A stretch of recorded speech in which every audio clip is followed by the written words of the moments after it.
Hello everyone. ये जो poem है डस्ट ऑफ स्नो, ये रॉबर्ट फ्रॉस्ट के द्वारा लिखा गया है। और रॉबर्ट फ्रॉस्ट सभी को पता होगा कि एक अमेरिकन पोएट है। और रॉबर्ट फ्रॉस्ट के और भी पोएम्स हमने पढ़े हैं, जैसे कि द रोड नॉट टेकन, ये भी मैंने किया हुआ है, तो ये भी शायद ही सब ने पढ़ा होगा। और उनके और भी कुछ इम्पोर्टेंट पोएम्स हैं, जैसे कि stopping by woods and snowy evening और मेंडिंग वर्ल, ये भी उनके इम्पोर्टेंट बहुत ही फेमस पोएम्स हैं। तो ये जो पोएम है डस्ट ऑफ स्नो, ये बहुत ही छोटी सी एक पोएम है। और इसमें बोला गया है किस चीज़ के बारे में, थोड़ा बहुत मतलब नेगेटिव चीज़ों के बारे में बोला गया है, और कैसे नेगेटिव चीज़ें भी पॉजिटिविटी ला सकती है इसके बारे में ही बोला गया है।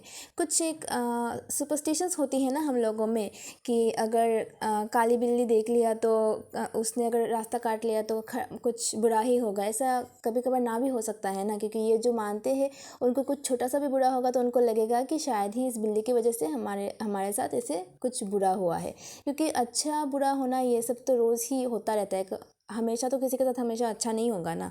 तो जो भी थोड़ा बुरा होगा, लोग इसको इस तरह से सोच लेते हैं कि इस बिल्ली की वजह से शायद हमारा ये बुरा हुआ। तो यहाँ पे पोएट क्या बताना चाह रहे हैं, देखते हैं हम इस पोएम में। The way a crow Shuk down on me the dust of snow from A हेमलक tree. तो पहला जो ये स्टेंजा है बहुत ही छोटा है, 4 लाइन का, और 4 लाइन में कहीं पे भी कोई फुल स्टॉप नहीं है, कॉमा नहीं है, कोई भी ऐसी साइन नहीं है, पूरा एकदम कंटिन्यूएशन है। ये चारों लाइन एक ही लाइन का कंटिन्यूएशन है, ऐसा है। तो बोला गया है कि जिस तरह से एक कौवे ने शुक डाउन ऑन मी, मेरे ऊपर क्या गिराया था, द डस्ट ऑफ स्नो। मतलब स्नो जो होता है बर्फ़ के जो डस्ट का मतलब है जो बर्फ़ का फ्लेक होता है ना, जो गिरते हैं एकदम पतला पतला होकर बर्फ़ गिरते हैं ना, तो वही जो पेड़ में एकदम पूरा भरा होता है जब ज़्यादा स्नोफॉल होता है।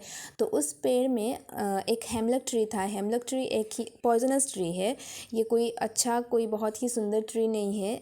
यहाँ पे लिखा गया है हेमलक ट्री के बारे में कि हेमलक ट्री क्या है, एक पॉइजनस ट्री है विथ स्मॉल वाइट फ्लावर्स। उसमें फ्लावर्स भी आते हैं वाइट कलर के, लेकिन ये जो ट्री है ये पॉइजनस है, ये कोई अच्छा ट्री नहीं है।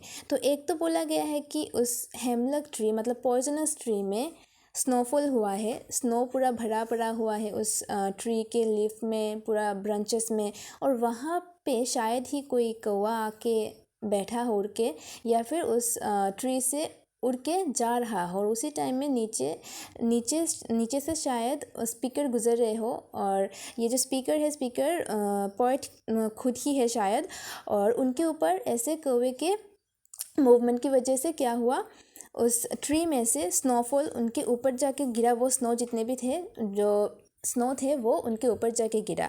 और इसकी वजह से क्या हुआ, has given my heart a change of mood and saved some part of a day I had rued. और इसकी वजह से पोएट बोल रहे हैं कि उनका मूड चेंज हो गया, और उन्होंने जो दिन का एक पार्ट ऐसे ही ख़राब कर दिया था।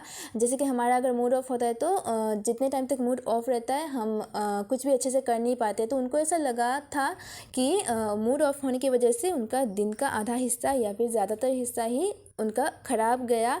उन्होंने वो रिग्रेट करके गुजारा कि उनका मूड ऑफ है और वो कुछ अच्छे से नहीं कर पा रहे हैं। लेकिन जैसे ही ये क्रो ने ऐसा कुछ किया और उनके ऊपर इस तरह से स्नो गिरा आके, तो उनका मूड अचानक से ठीक हो गया।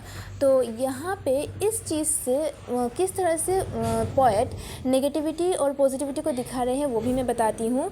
जैसे कि ये जो क्रो है और हेमलक ट्री है, इन दोनों को यहाँ पे नेगेटिव चीज़ें ही दिखाया जा रहा है, क्योंकि क्रो जो होता है, जितने भी बर्ड्स हैं उन सब बर्ड्स में से क्रो को कुछ ख़राब तरीके से देखा जाता है। ऐसा माना जाता है कि क्रो जो है ये मैसेंजर ऑफ डेथ है, मतलब डेथ का दूत होता है, मतलब यमदूत का कुछ एसोसिएशन होता है क्रो के साथ। जैसे कि ये एक बिलीफ भी है हमारे अंदर कि लोग मरने के बाद ऐसे क्रो हो जाते हैं या फिर कौवा बन जाते हैं, इस तरह का बिलीफ भी लोगों में होता है। तो इसीलिए क्रो को अच्छा तो माना नहीं जाता है, और इसको एक अपशकुन जैसा माना जाता है, इल ओमेन माना जाता है। और ये जो हेमलक ट्री है, इसके बारे में भी पोएट क्या बोल रहे हैं कि ये पॉइजनस ट्री है। तो अगर ये पॉइजनस ट्री है तो ये भी तो कोई अच्छी चीज़ नहीं है ना।